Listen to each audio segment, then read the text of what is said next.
Let's go to Harvey in Florida. Harvey, you live in Florida. What do you think about Jeb Bush? It looks like that's what you wanted to talk about. Oh, yeah, I really wanted to speak about something else, but you said it's like saying Niagara Falls to me. This this is the third generation of a Nazi-loving family, hmm and the Nazis that took over this country. I mean, that tape that you had with him admitting how he loves the NSA because that protects the interest of the Nazi ruling party that took over this country. His father Yes. was in the CIA, which oversaw the building up of the police states through the NSA. And the one time we ever needed the NSA, which is to prevent 9/11 and things like that, well, they were nowhere to be found because their job is really to protect the interests of the people like Bush. What do you Yes. think about that? Oh, absolutely. And if you hear that clip between him and Hugh Hewitt right after the shooting at the NSA, and of course we say the shooting at the NSA, it sounds like they were shooting at the NSA. It was the NSA that was shooting the security guards that were shooting at them. But of course, they're trumping that up, saying, "Oh, this is why we need to have this dragnet surveillance state." Look, it is not to protect your civil liberties, as Jeb Bush says. Anybody that believes that is a blithering idiot. This doesn't protect anybody's civil liberties. It destroys your civil liberties. It destroys the rule of law. Even if they were to stay within the confines of the Foreign Intelligence Surveillance Act, which was put in place because of the exposures of what the CIA was doing by Frank Church. And guess who they got in place after they got rid of some of the people at the CIA? It was George H.W. Bush. He went into the CIA. He was the guy that they put in to rebuild and to get around any restrictions that were put in there. Look, anybody that buys that, you could sell them a Brooklyn Bridge or anything. That's absolutely absurd and obnoxious to hear that kind of talk coming from Jeb Bush. But of course, what do you expect from somebody that talks about his campaign as Homeland Security and how they're going to take out homegrown threats to his campaign?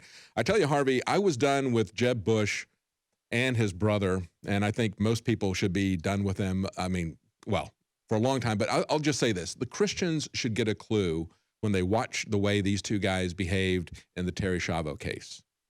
If you want to give these guys a pass and say, I don't really care how they destroy the rule of law because I know the Bush family are good Christians. I mean, I've heard Christians tell me that. And it's like, they don't realize what they have done. But we don't need a system that needs good men in place to work. We need to make sure that we've got a system of checks and balances. And the Bush family has done more than anybody else, except maybe the Clintons, to destroy that. Of course, Obama's been pretty active too, every one of these presidents.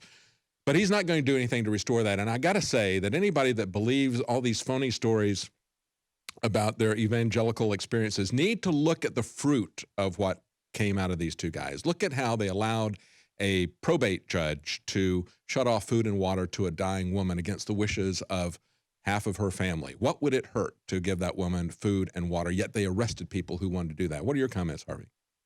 You know anything about the history of Jeb Bush? He traded on his family's connections and his family's wealth that was all generated by the police state. He was the Nigerian water pump salesman. Look that up. Do a Google search for the Nigerian Jeb Bush, the water pump salesman to Nigeria. Inside dealing, inside trading, accused of a tremendous crime there. He also was involved with the Sunrise Savings and Loan, where he shystered a buildings. There's a typical guy that was born on third base and thinks he hit a home run. Yeah. He's an inside wheeler dealer trading on his family's wealth, and these are nothing but literally a third generation Nazi scumbag. That's Yes. what we're dealing with here. Yes. And you're talking They have about to even show his face in public. He should be pilloried. and you're talking about the connections that that George H.W. Bush's father had with Averell Harriman and the Nazi financing. Yeah, people need to take a look at the Panama Deception, and they also need to take a look at this new documentary, the journalist, I think, or the writer with no hands. Look that trailer up. That's an interesting premise about what maybe was behind the attack on Panama. Stay with us. We're going to be right back with your calls. Welcome back to the Alex Jones Show. I'm David Knight, your host today. We're going to go back to your calls. Sean, Frank, Andrew, Stephen, hang on. We're going to be right with you. Before I go back, I want to just mention this article that I saw that I thought was kind of interesting out of the Atlantic. How red states learn to love the gas tax. And of course, as soon as the price of oil dropped precipitously, Alex Jones said they're going to use this to put taxes on you. And that's what's happening. And it's coming from, guess what? Republican states. Because you know what? They're looking for ways to grow government. They're not looking for ways to cut spending. They're looking for ways to fund ever-increasing spending.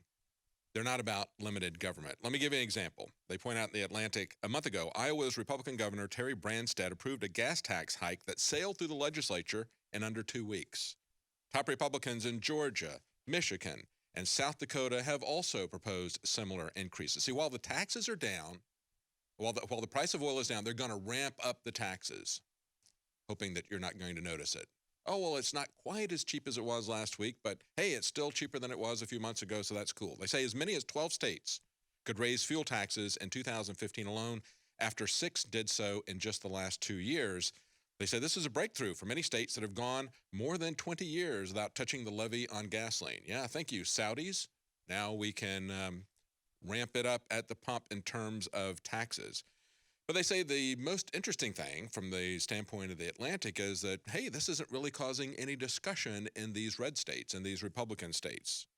There is no debate, they said. There's no ideological fight. Even though the Utah Taxpayer Association even was a main opposition to increasing the gas tax, it didn't happen, okay? This is still getting rammed through. Now, the reason this is happening is because they're pushing this through and saying, this is what the Republicans are saying. The users of the system need to be the ones that pay for the system. I believe that's a core Republican principle. Yeah, that's true. That's true. If that were the way that the money was going to be used. But we know in state after state after state, they hike up the gas taxes and they don't spend it all on improving the roads or the bridges. They divert it to other areas. Because you know what is also another Republican principle? Bait and switch. That's something that they really have down. Okay, let's go to Sean in Trinidad. Sean? Hi, David. Thanks for taking my call. I really love the show you guys you all have, because I've been how I can put this, been taking a very, very, very close look at the United States for the last year.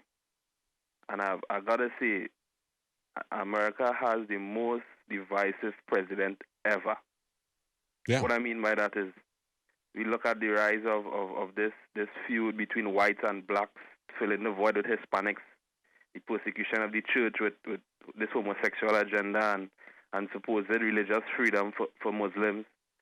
We look at basically funding both sides of all these wars that happen in the Middle East, where they back the Iranian troops in Iraq and then back Saudi Arabia in fighting the Houthis in Yemen, who are Shiite, in terms of their allegiance. And there's only one way I can look at this, David.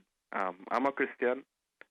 As you know, the name of my country, Trinidad and Tobago, is found by Christopher Columbus in the representation of the Trinity, God the Father, Son, and the Holy Spirit.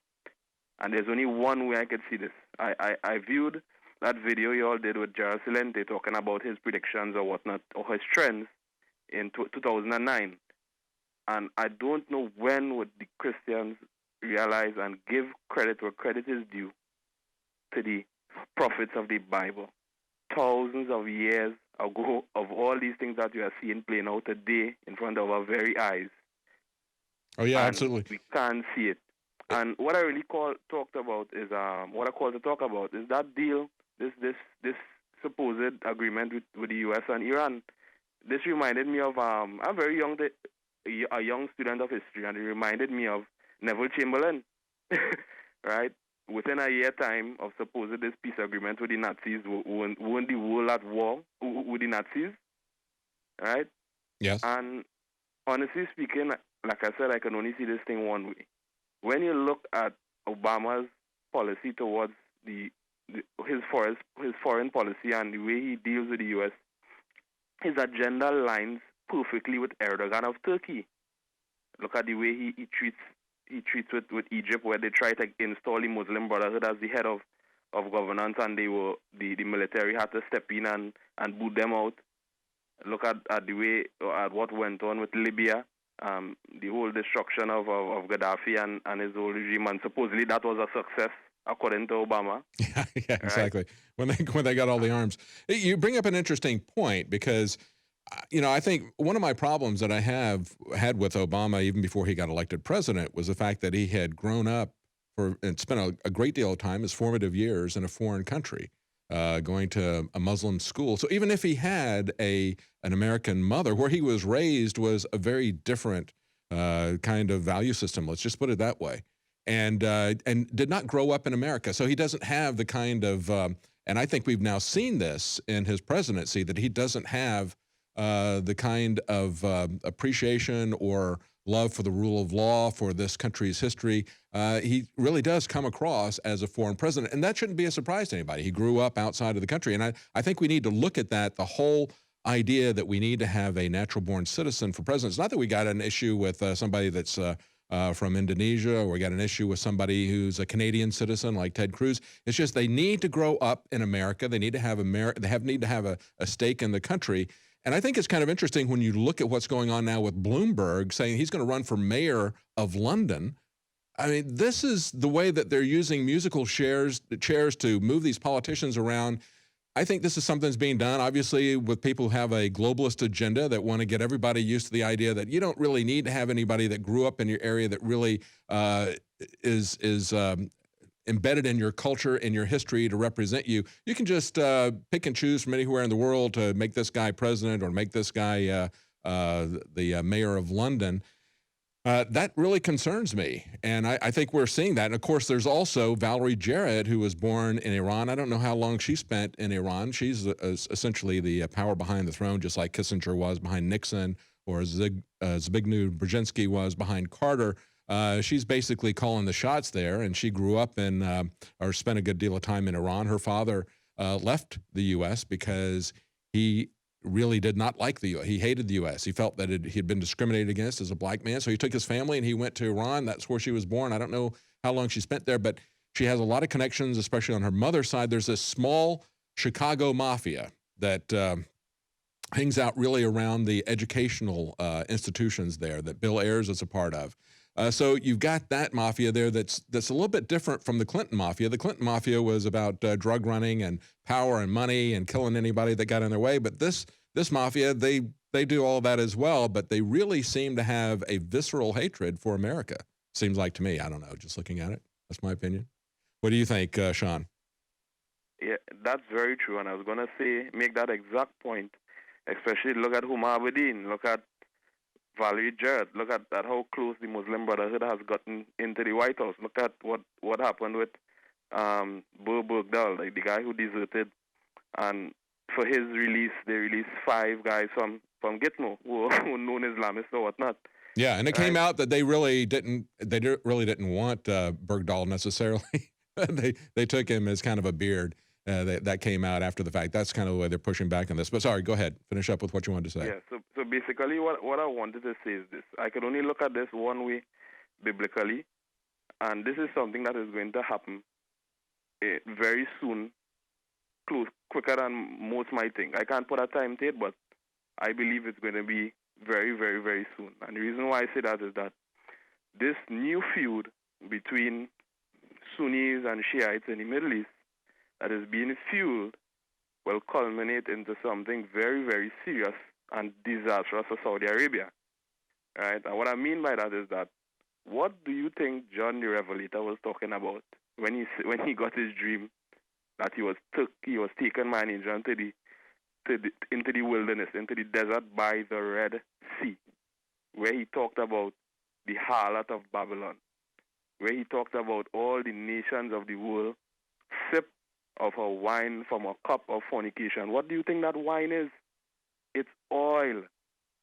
Oil. It's all about oil. And he described basically her coming destruction. And this is exactly where it's going. Even Isaiah talked about it, where he said, and the streams of Edom shall be turned to pitch, the soil to sulfur, the land shall become burning pitch, night and day. It shall not be quenched, and its smoke shall go up forever, from generation to generation. It shall lie waste, no one shall pass through it forever and ever. Yeah, it's interesting. there, as you point out, there's a lot of things that are lining up with that. And, unfortunately, we've got a lot of people who will look at that and say, great, that means that the end of the world is about to come and I'm going to get raptured out of here. So I'm just going to sit back and not do anything about it. And I'm reminded of what Martin Luther said. He said, if I knew I was going to die tomorrow, I would still plant a tree today. We do the right thing because it's the right thing to do. We don't do it to ingratiate ourselves to God. We can't earn that. We got the globalists who think that they can buy eternal life. That was the top of Drudge on Easter. That's a great placement for Drudge to show these globalists who are out there thinking that with their research, they're going to somehow extend their life, perhaps forever. Isn't going to happen. You can't earn it. You can't buy it. It's a free gift from the God that they won't acknowledge exists. But, I think in terms of time, thank you, Sean. I'm going to go on. I want to get some of the other people. I think in terms of time frame, they've been talking about 2020 and 2025 for a very long time. And a lot of this stuff could actually happen by then or even before then. We never know. Let's go to Frank in North Carolina. Frank. Yeah, David, I keep hearing all these comments from all different directions about this Rolling Stones report, and I guess it's become a scandal, and the journalist isn't going to be fired, and then you got Lion Brian Williams out there. Some revelations have come about on his integrity and whatnot, and I just, as far as the shortcomings of the, state of the integrity in journalism today, I mean, the media in general has been tainted, I think, forever. Yeah. Because it's like an agenda-driven farce every day in the media, and you got all these establishment, cheerleader type sycophants who, they're on the payroll, so they're gonna go along with the official narrative, and everything that really comes out, all the major, driving agendas, they're complicit in it because they want to keep getting a paycheck. And I mean, the most obvious example of this is the complicity of the media and the false flag of 9/11. I think that's coming up on the 14th anniversary. Yeah. And the media has already. I mean, you hear people in the media, radio hosts, and different people in the mainstream media, people on TV saying, "Well, Lion Brian Williams and this Rolling Stones article," and then they act like they just can't believe that the Rolling Stones would, sacrifice their integrity like that. And I'm like, there is no integrity in the mainstream media, man. You guys lost that a long time ago. I'm speaking to the people in the mainstream media out there. And well, just look at what they recently did in terms of, as you had these mandatory vaccination bills pushing their way through different state legislatures. Unfortunately, at least two of them have been shut down. We'll have to see if they're going to come back in another form. I'm sure they'll keep trying. But, of course, you've got Megyn Kelly on Fox News saying, hey, it sounds like a Big Brother. It is. But sometimes you need Big Brother. When you need Big Brother is when your corporate sponsors, Big Pharma, own you like they do Fox News. And that's why they push that kind of stuff. And that's why they misrepresent what the real concerns are. The real concerns are, it isn't that we don't understand what vaccines are. We know exactly what active immunity was about. We know what passive immunity was about. That's what we saw people getting these convalescent injections in the wake of being exposed to Ebola. And of course, active immunity is what vaccines were about. The theory behind that is sound, except that now they have added all these different preservatives and adjuvants to it. And when you start adding things like aluminum and mercury and formaldehyde and all this other kind of stuff, now you don't simply have just a vaccine. But they don't want to talk about that. They don't want to have that discussion. Instead, it's like, just shut up. You're a bunch of ignorant people who don't understand how vaccines work. And then they push that because that's what their corporate sponsors want. Something that people have to keep in the back of their mind is the powers that be, the elite at the top.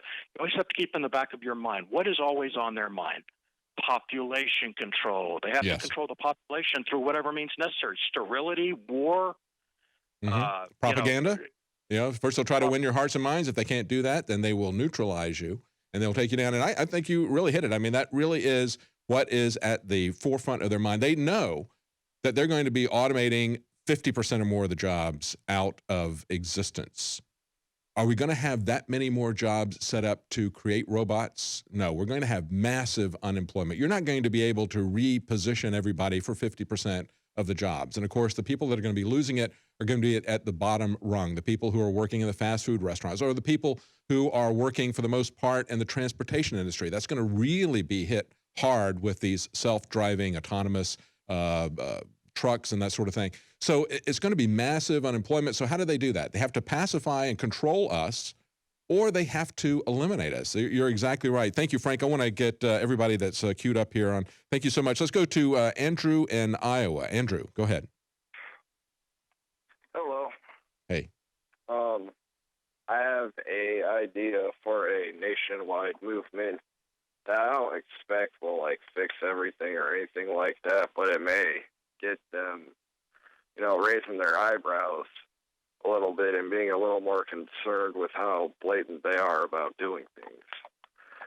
Okay, My quickly, because we're coming up to a break. You got about 45 Okay, seconds. Lay it out for us. Okay, really quick, I think that everyone who listens to this broadcast should go out like the Tea Party movement and protest the corruption. I don't want it to turn into anything that Ferguson was like, but I want a peaceful movement that protests all the tyrannical stuff, the FCC and the internet, the excuse me, the gun grabbing, everything else, Oh, yeah, I agree. But I think there's more proactive things that we can do. I think if we can educate people, I think one of the ways that we can really shut down these criminal laws and take back our freedom is to do it one at a time with jury nullification. Think about it. If you've got one person out of 12, we can call that the 8% solution. Okay? One person out of 12 can shut down bad laws, shut down criminal applications of these laws, excessive fines and punishments. You can look at how they're going to use this. You can look at the law and not just the facts of the case. That's why juries were established. Go back and read the Founding Fathers. You can understand where that is. I think we can nullify them, especially at the jury level, because you can get state and federal laws there. We need to take back the jury system from the corrupt courts that have taken it from us. And we need to take back the power at the state to shut down this criminal government we call the federal government. Stay with us. I'm going to go back to your calls right after the break. The number is 800-259-9231.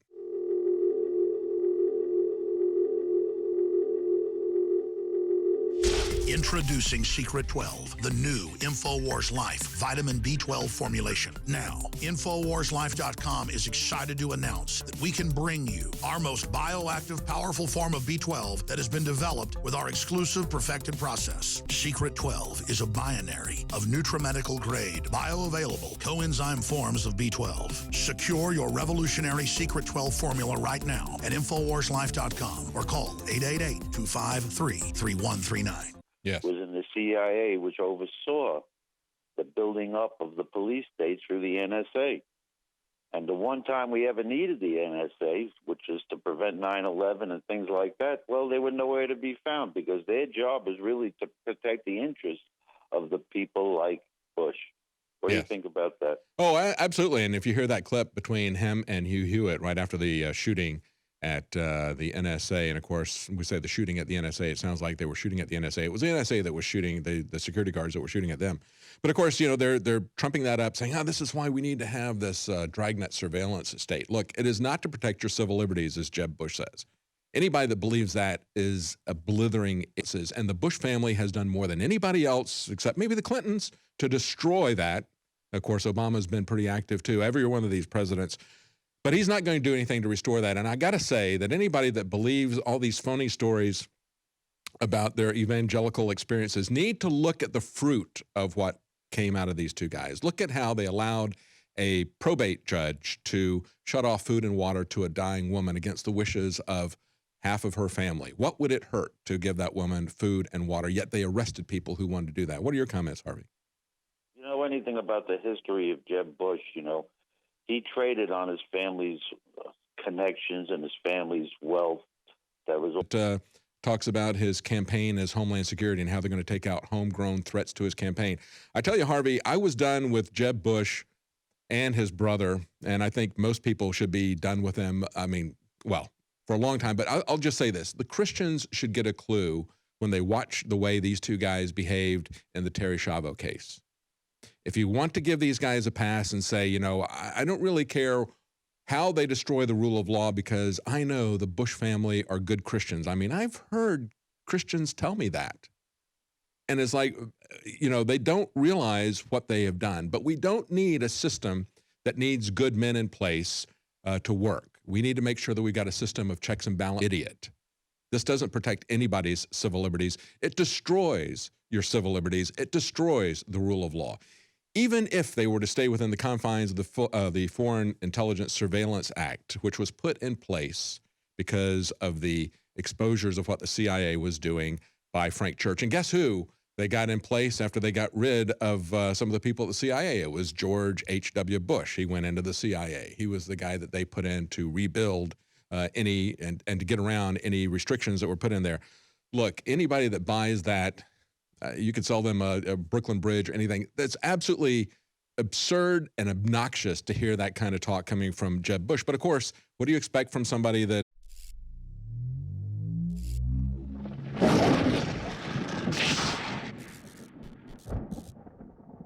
Let's go to Harvey in Florida. Harvey, you live in Florida. What do you think about Jeb Bush? It looks like that's what you wanted to talk about. Oh, yeah, I really wanted to speak about something else, but you said it's like saying Niagara Falls to me. This is the third generation of a Nazi-loving family. Mm-hmm. And the Nazis that took over this country, I mean, that tape that you had with him admitting how he loves the NSA because that protects the interest of the Nazi ruling party that took over this country. His father